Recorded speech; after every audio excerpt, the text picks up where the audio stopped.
All right, so last time we took a look at section 1.3, the first part of it called limits and continuity. Specifically, we were taking a look at what happens graphically for a limit as you're looking at different directions and what happens when you come at from two directions to somewhere, in this case, where they didn't meet up. And we are moving on to the second page, which is the second part of the title for this. Is called continuity. F is continuous at x equals c, if and only if the following are true. First, f of c exists. Okay, so it can't simply not exist there. The limit has to exist. And then the function value and the limit value have to match. They have to equal one another.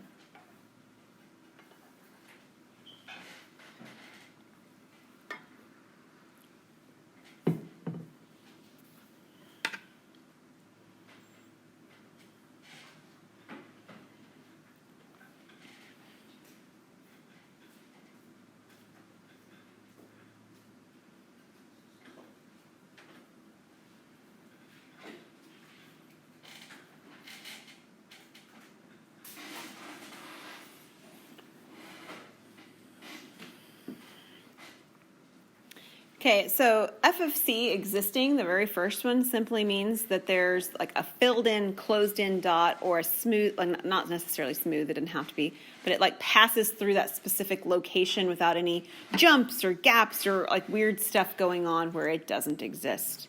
The second one, the limit existing, means that you have to be getting close to some number, like some concrete number. And then the last one is that they have to actually arrive at the same point. So we're going to take a look back at the previous page, but our question is actually on this page. The questions ask, is f continuous at x equal 1? So I've put my picture on here again. You're welcome to look at my screen or to flip back to your page 1.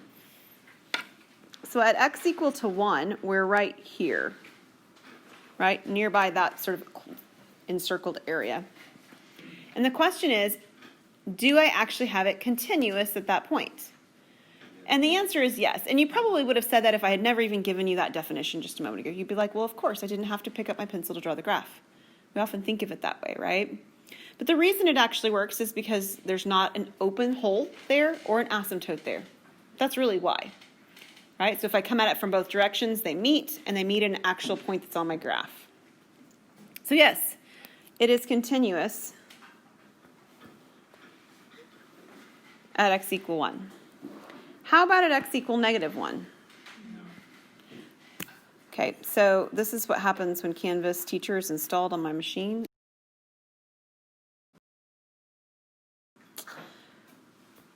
Okay, so over here we're at negative 1. So what's the problem for it to not be continuous at negative 1? Visually, what's the problem? It's not the hole that's open. That's a good guess. It's not the closed dot either. Good guess. It's the fact that there's two answers. It's the fact that if I come at it from one direction and I come at it from the other direction, they don't meet up.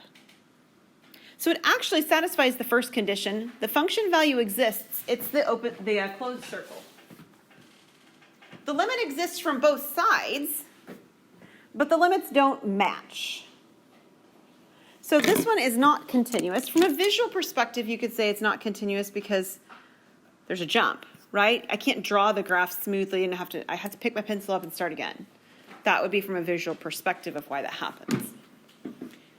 Okay, so anytime you're given a graph, that's called a graphical limit. The second type of limits that we're going to look at in this section are numerical limits. So numerical limits estimate limits with tables. So we're going to show the numerical estimation tables with at least 4 estimates. Unless otherwise directed, we will start at 1 and 0.1 and negative 0.1 away from the given input value and estimate the limit to the nearest integer. So all of that to say, this number down here is supposed to be approaching x equal 3. Okay, so we're coming at it from the left, smaller values than 3. We're coming at it at the right, bigger values than 3.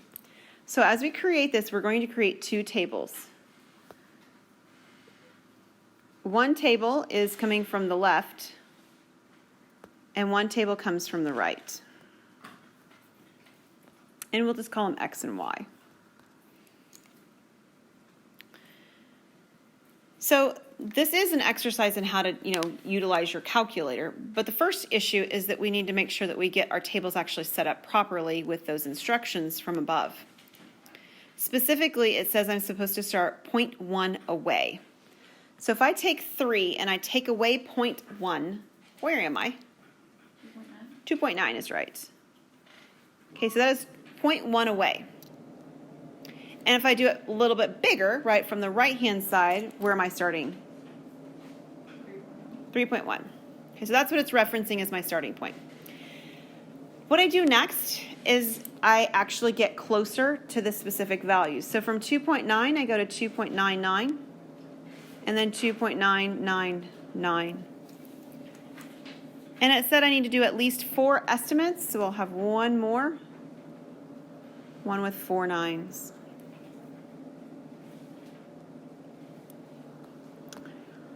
On the other graph, or not graph, the other table, I put in a 0, 1. So it's like going from $3.10 to $3.01, right? It's closer to $3. Now I lose the ability to talk about it in terms of money, but I continue the patterning that I just established. And I do it 4 times, so I have now 3 zeros and a 1. Okay, so like on the graph where I drew these arrows where I just kind of kept getting closer and closer and closer on each side, these numbers get closer and closer together to the value of 3. Now, neither one of them is actually equal to 3. They're just getting closer and closer and closer. Okay? So what do? Well, we put this equation, this one, in your calculator in Y1. Make sure that your numerator and your denominator are in parentheses if you have the operating system that requires that. If not, you'll know because it'll actually look like a numerator and denominator. So, for instance, on mine, I actually have to enter this as x squared minus 9 in parentheses divided by x minus 3 in parentheses. Otherwise, the calculator won't understand which part's the numerator, where's the division, that kind of stuff. It'll interpret it differently.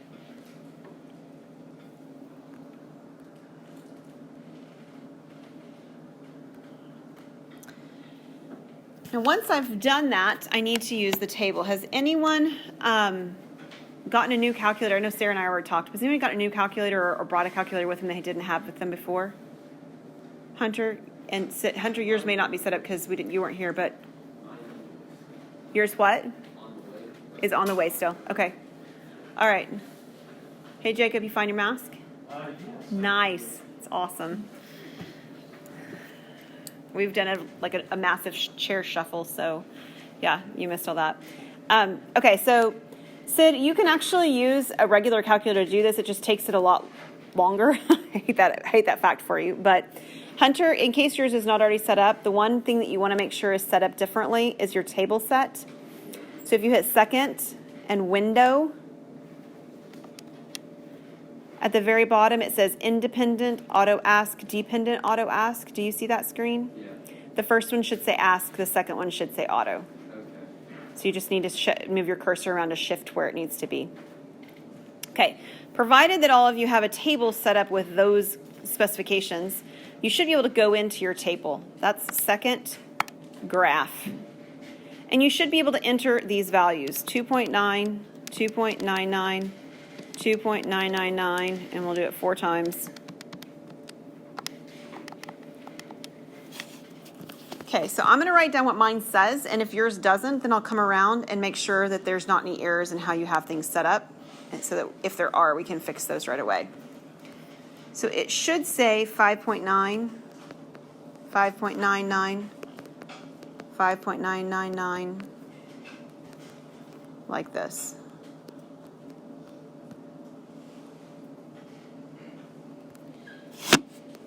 And then on the other one,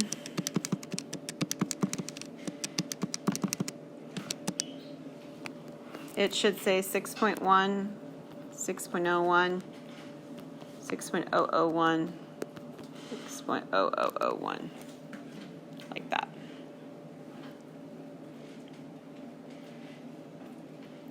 Okay, does anybody's calculator not have those output values? Okay, let me come check yours, Hunter.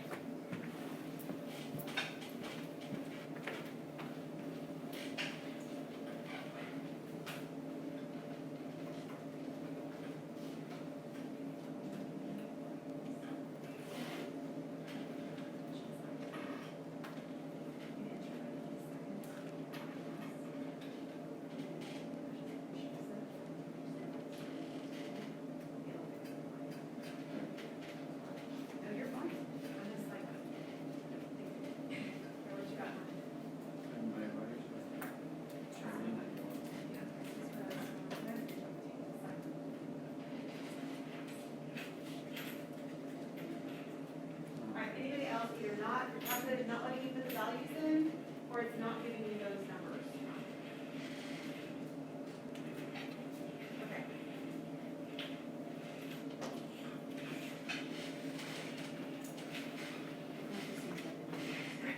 Yes, parentheses do make a difference, and so do negatives. If you use a negative instead of a minus, there's a lot of sort of syntax kind of things that can mess it up. All right, so here's what we're doing. We are using our table and we're moving down the table. And as I move down the table, what value in the first table am I approaching? 6. What value in my second table am I approaching? 6. What that tells me then is that the answer to this question over here, let me delete that part, is that my limit is 6 because these match. Okay, from the left-hand side it's 6, from the right-hand side it's 6. They match, so the limit is 6. Now there's a very, very slight change to the second question than the first one. No, Whoa, what happened there? Because both answers are the same, they're continuous? Yes, it is continuous on that one.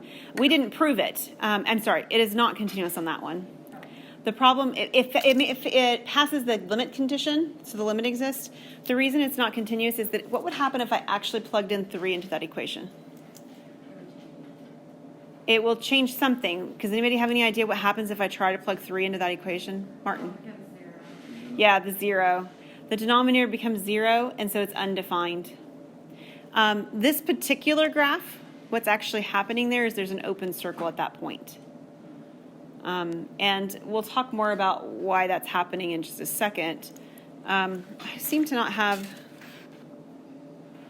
the slide for B. This is not even the right thing. Why is that in here? Okay. This is your question B, but without the word algebraically. So we'll just use the screen. This should say numerically. It's the same question that you had from your B. Okay, so this is B. So what changed from your equation A, the equation you have on A, to the equation you have on B? What was it? Positive. A positive. The numerator now has a positive in between the values, a plus sign, right, instead of a negative sign or a minus sign. So in your calculator, you can make that adjustment pretty easily. You can just type on top of the negative a positive, and then one of your two tables will already be set up because it's still in there from what you did just a moment ago. Mine was the 3.1 table. So you can set up your table same as before, X and Y, 2.9, all the 9s.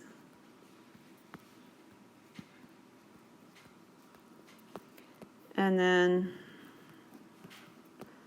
the 3.1s.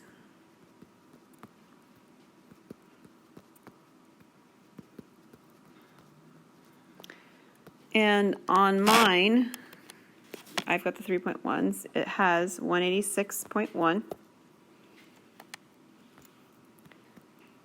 1806.01, 18,006.001, and then 180,000 6.0001.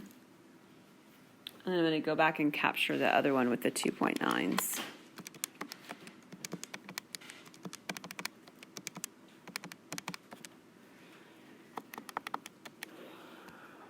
And over here I have negative 174.1, negative 1794.01,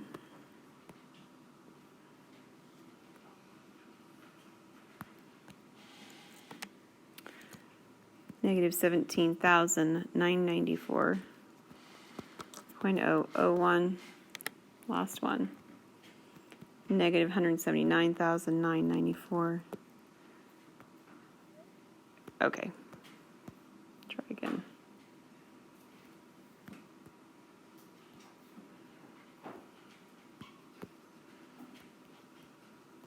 There you go. Those are what my tables look like. Do your tables look like that? Great. So if I move down the 2.9 table, the one that's coming from the left, the first one on my screen, what's happening to those limit values, those values of y? Martin? Decreasing without zeros? Yeah, they're decreasing without limits. They're approaching negative infinity, right? They're getting increasingly larger and negative. What about the other ones as you go down the other table? They're increasing without limits, and they go to infinity. Infinity and negative infinity are not numerical values. So when that happens, we would actually say that the limit does not exist.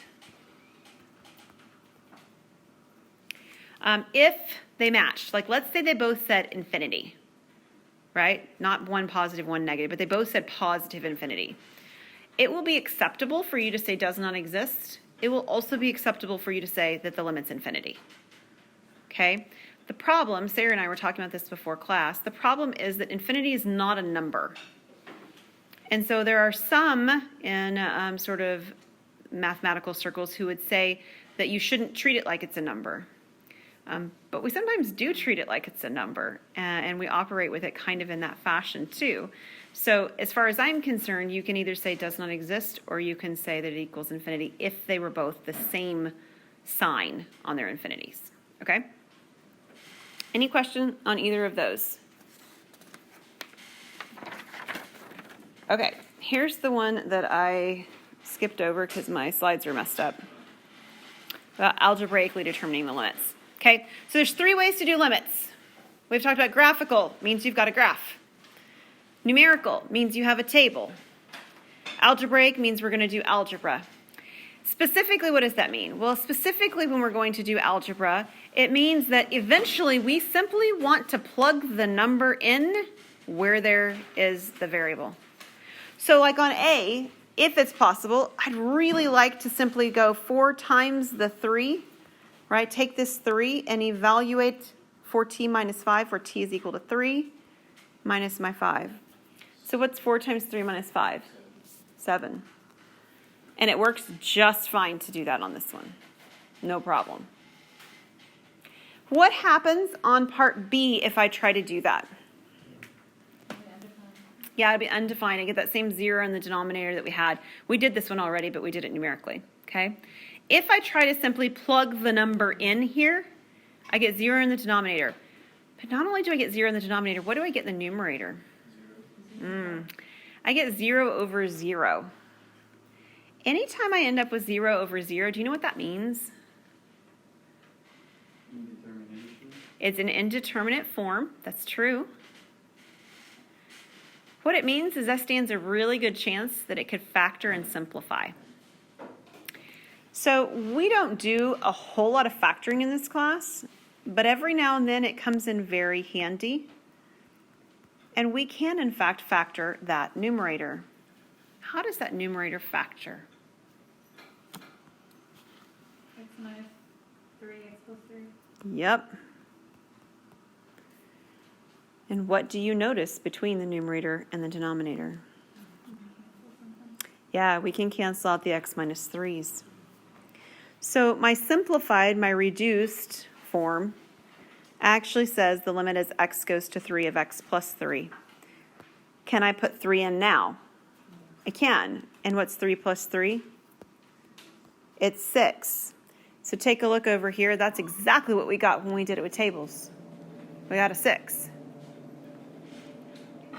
Okay? So what actually happened? Well, what actually happened, I mentioned it a minute ago, is that we have a line with a hole in it because the factor canceled out. And the key to telling us that that was likely going to happen, or at least stands a chance of happening, is that I have that indeterminate form of 0 over 0. Now, the third problem in this here, C, which is what was actually on this slide, had the same denominator, has the same problem. I can't plug the 3 in the denominator, right? So I get a 0 in the denominator when I try, but what does the numerator become? 18, right. It's not 0, right? Well, what that's actually going to mean is that this isn't going to factor, and it's not going to simplify. And if I don't have any way to factor it to simplify it, it means that this limit does not exist, which again was exactly what I found out from that table in a graphical way or in a numeric way once I was looking at the values before. So what's happening to this one graphically?